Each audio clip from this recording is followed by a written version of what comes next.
Do lado de fora, o vento frio castigava aqueles que ousavam andar pelas ruas. Mas próximo à lareira, o Sr. White e seu filho jogavam uma partida de xadrez, enquanto a mãe tricotava em sua poltrona. Com este maldito clima, acredito que o Sr. Morris não irá aparecer. Vamos lá, pai, se concentre aí no jogo, pois você está em xeque. Por que decidimos morar neste lugar esquecido por Deus? Checkmate! Foi ouvido o ranger do portão sendo aberto. É ele! Quem diria? Quero que conheçam meu amigo, o Sargento Major Morris. É um prazer conhecê-los. O Sr. White fala muito sobre vocês. Major, sente-se aqui perto do fogo para se aquecer. Aceita uma bebida, Major? Agradeço muito a hospitalidade. A recepção corria bem, e eles conversavam sobre os velhos tempos antes do Major partir para o exterior. Talvez tenha sido o efeito dos copos de uísque, pois as histórias do Major começaram a ficar cada vez mais melancólicas. Foram mais de 20 anos conhecendo o mundo. Gostaria de ter ido com você até a Índia e conhecer aquelas terras exóticas. Bobagem. Foi muito melhor você ter ficado por aqui mesmo. Nos conte sobre a tal pata de macaco que você citou nas correspondências. Pata de macaco? Tenho ela aqui comigo. À primeira vista, parece um ordinário souvenir, mas as aparências enganam. Jesus, Maria José! Mas o que ela tem de especial? Ela possui um poderoso encantamento. Foi posto por um proeminente faquir indiano.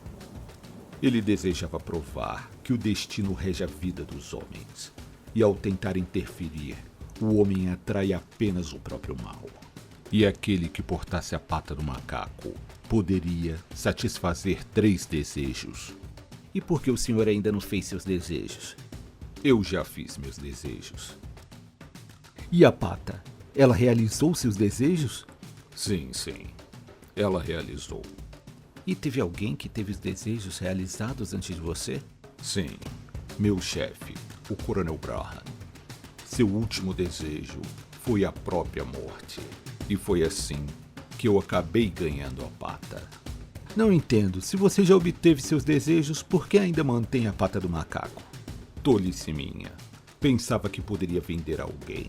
Mas ainda mais tolo seria aquele que comprasse tal artefato baseado em uma história tão fantástica. Em um impulso, o Major jogou a pata na lareira. Não! O Sr. White, apressado, retirou a pata do meio das chamas. Já que você não a deseja mais, eu posso ficar com ela? Era melhor você ter deixado ela queimar. Meu desejo era destruí-la. Se você quer ficar com a pata, que fique. Mas não me culpe pelas consequências. Então eu vou querer ficar com ela. Mas como ela funciona? Apenas segure a pata com a mão direita e diga seu pedido em voz alta. Mas saiba que haverá consequências. O Sr. White ficou encantado pela pata. Chegou a hora do jantar, e o clima misterioso se dissipou e foi substituído por um mais agradável. Na hora de partir, o Major cumprimentou seu amigo e lhe deu um último conselho. Escolha seus desejos com sabedoria, meu amigo. Logo após o Major ir embora, a família passou a comentar sobre aquela curiosa experiência. Se a história da pata for tão verídica quanto a demais aventuras que ele nos contou, você arranjou uma exótica tralha. Agora eu tenho que pensar quais serão meus desejos. Deseje se tornar imperador. E como segundo desejo, escolha não ser mais dominado por sua esposa. A mãe correu atrás dele com vontade de lhe dar uns cascudos, enquanto o jovem fugia gargalhando.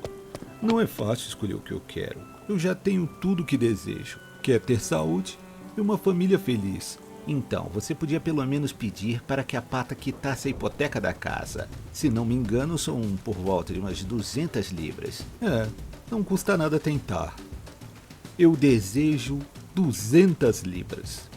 Logo após fazer seu pedido, Sr. White gritou e largou a mão assustado, deixando-a cair no chão. Ela se mexeu na minha mão feito uma cobra. E vejo o dedo, parece que se curvou. Se você diz, mas não vejo dinheiro nenhum. O major foi bem claro. Os desejos não se materializam simplesmente.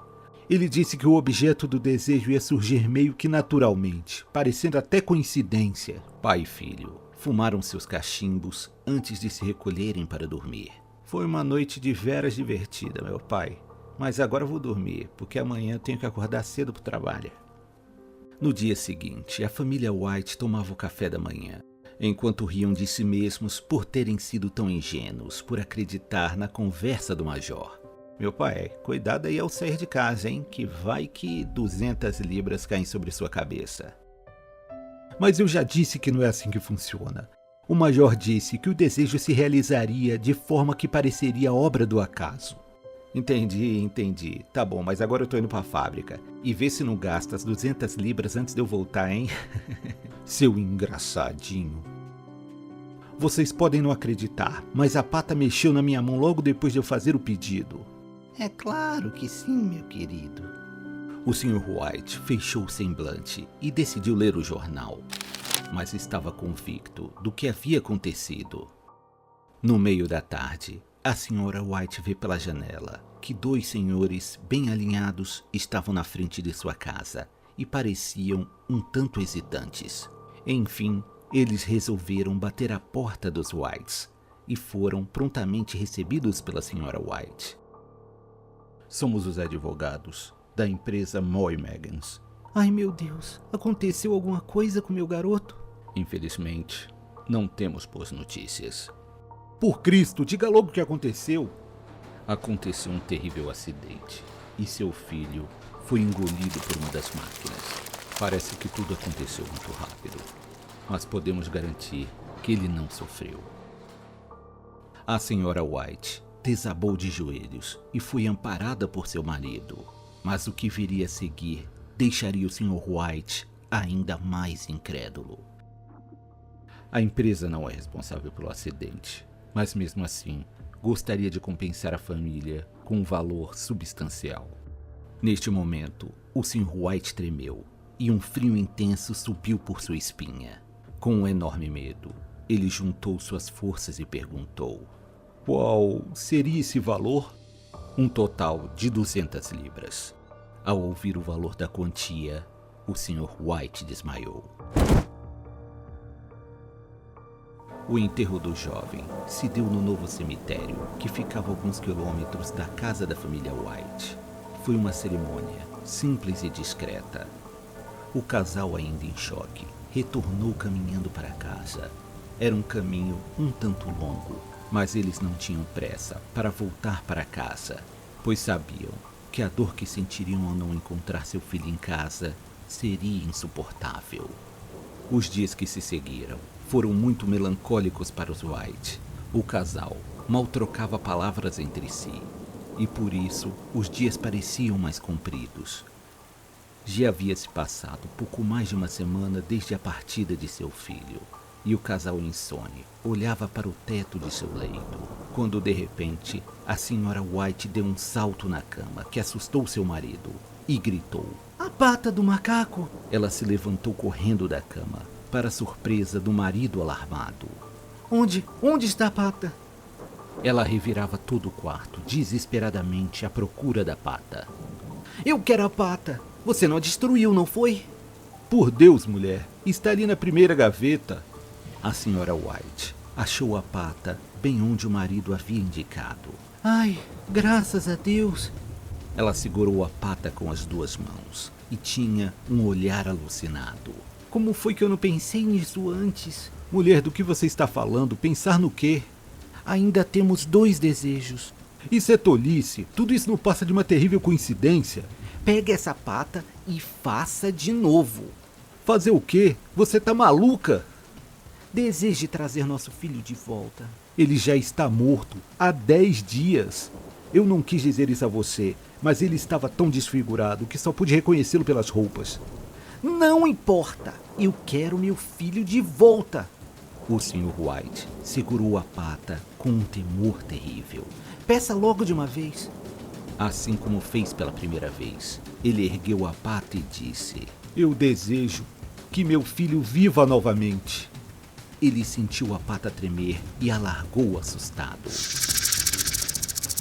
Ele estava sem forças e sentou em sua poltrona, enquanto sua esposa frenética ficava olhando, alucinada pela janela, à espera de seu filho. Algum tempo se passou e nada aconteceu. O Sr. White se sentiu aliviado, pois temia o que poderia acontecer. Ele conduziu sua esposa para o quarto, tentando consolá-la. É uma pena, minha querida, mas esta pata não passa de um embuste. O casal retornou para o quarto sem trocar nenhuma palavra e deitaram em sua cama. Eles ficaram um bom tempo na cama, pensando na tolice que era acreditar que a pata de um animal iria trazer seu filho de volta à vida, quando de repente um estranho barulho ressoou pela casa, deixando a senhora White agitada. Que barulho foi esse? Deve ter sido um rato. Vi um grande hoje cedo. Novamente, o casal ouve o barulho, e desta vez ele parece vir da porta da frente. É nosso garoto! Ele voltou! O Sr. White, temeroso, tentou segurar sua esposa pelo braço, lhe pedindo para ser racional. É lógico que ele ia demorar a chegar. O cemitério fica a alguns quilômetros daqui. O que sua esposa falou fazia sentido, e isso fez o Sr. White tremer, pois não fazia ideia em que condições seu filho iria aparecer, e o major havia advertido que a pata acabaria trazendo mal para quem tentasse mudar o destino. Foi ouvida uma batida ainda mais forte, enquanto a senhora White se encaminhava às pressas para abrir a porta. Ela tenta enfiar a chave na fechadura, mas suas mãos trêmulas devido à emoção dificultavam a tarefa. Por favor, minha querida, não abre essa porta. A senhora White lutava com o ferrolho da porta, que parecia emperrado, impedindo-a de reencontrar seu filho. O Sr. White estava dominado pelo terror, apavorado e temendo que a carcaça apodrecida de seu filho entrasse pela porta como um morto-vivo. Em um ato de desespero, ele procurou a pata do macaco que havia caído no chão mais cedo. Após encontrá-la, ele segurou a pata com as duas mãos, enquanto sua esposa finalmente conseguia destrancar a porta. Foi quando ele fez seu último desejo. A senhora White abriu a porta e uma corrente gélida de ar invadiu a casa. Ela baixou a cabeça e deu um suspiro de decepção para o alívio de seu marido. Ele pegou uma lamparina e se encheu de coragem para olhar o que havia lá fora.